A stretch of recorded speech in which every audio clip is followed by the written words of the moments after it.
In this quick tutorial, I'm going to show you how to activate ATT SIM card online. It's pretty easy and straightforward thing, just follow the instruction. First of all, open any browser and then search activate ATT SIM card. Then go to att.com. Scroll down slightly. Now click on get start. Activate new prepaid account. Click on continue. Now to activate your ATT SIM card, you have to fill up this form. The first field is ICC ID. You will find the ICC ID. You will find the ICC ID under the barcode, the attached SIM card under the barcode. Enter ICC ID number here, then IMEI number. Enter your IMEI number here. If you don't know how to find IMEI number, just Google it. To get IMEI number, dial on your phone *#06#.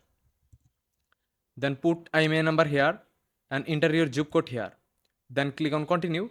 In this way, you can activate your ATT SIM card online. If you found this video helpful, please subscribe our channel. See you in the next video.